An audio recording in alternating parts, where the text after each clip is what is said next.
Good morning. Welcome to the CBS AM debrief.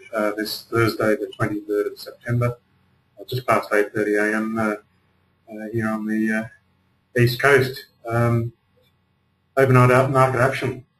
Stocks gave up the 5-day run that we've seen here. Sadly, it's getting quite used to that. This was on the back of investors' concerns about the Fed's monetary easing policies and prospects, and so there's been a little bit of lack of clarity perhaps from some of the policymakers there as to exactly what they're trying to achieve. And one of the consequences of that was that gold is getting very close to the US $1,300 level, and silver's now up at a 30-year high.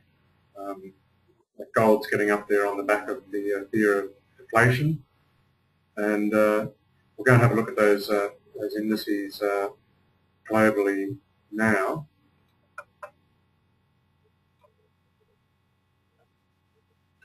Wait for that to come up.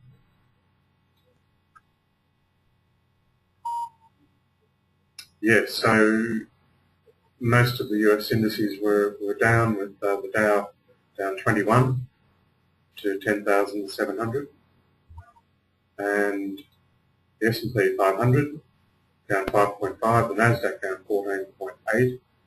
Over in Europe, slightly more significant shifts to the downside, with the FTSE down 0.44, CAC 1.3, and the DAX 1.08.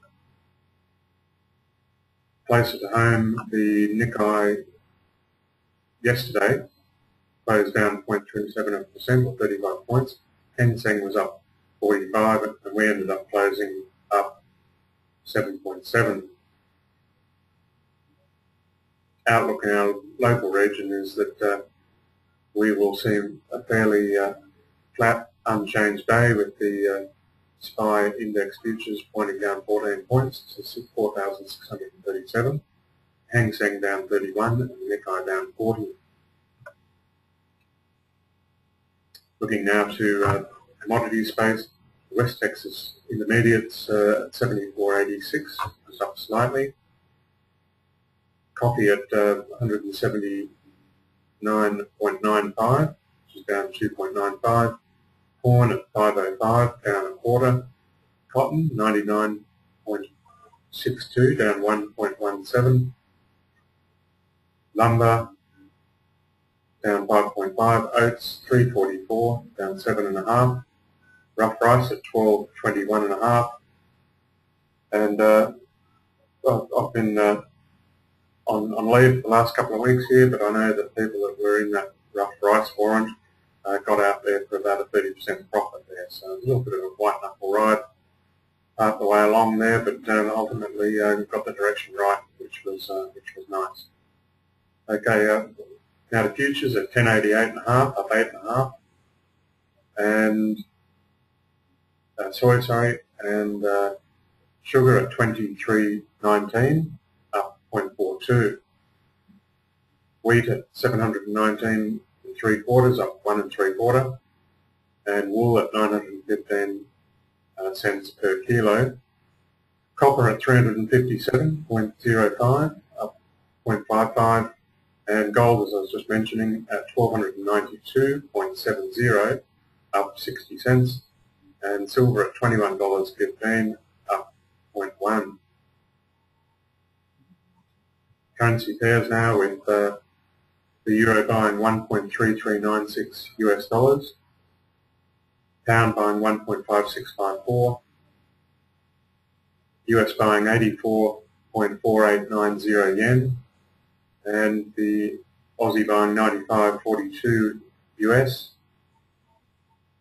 dollars buying 1.0301 Canadian, and the Swiss franc, or rather the US dollar, is buying 0.9866 Swiss francs. Let's have a look at our economic calendar. We've got some data out of Europe to start with. Consumer confidence. The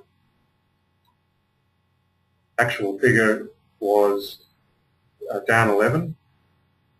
The expected was down 10, and the, hang on, let's get that right, it's actual forecast previous. The actual figure was down 11, previous down 0.10, 10, and the previous 11.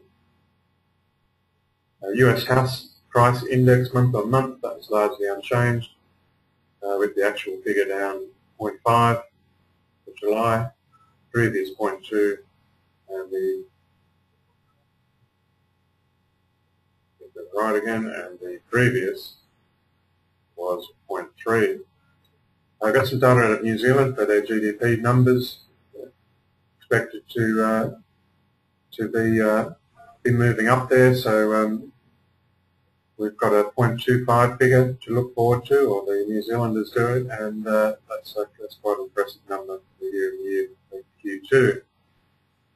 Then Europe, Eurozone, Germany PMI data month on month, September, purchasing manager, and the various services and manufacturing. That's due out about between 5:30 and 6 p.m.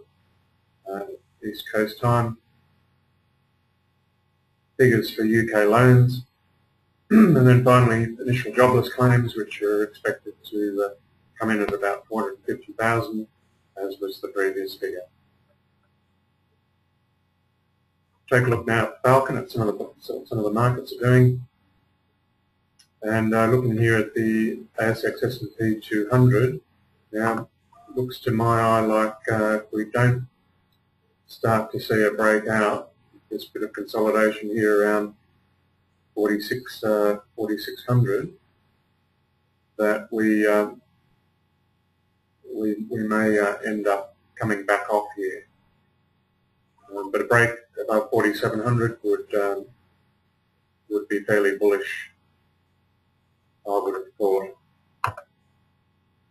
Take a look now at the Australian dollar, and that thing's just going to the moon right now. So with all of the things at play that are supporting the dollar, I don't think you'd want to be short this at the moment, and I know a lot of people are talking about parity, or perhaps not as many as last time we got up towards that 98.50 level, when it really was a headline indice with the newspapers shouting it out. Perhaps we're not seeing quite as much of that this time, so we shouldn't have too many longs that are ready to, or weak longs that are ready to see it get smashed back down again.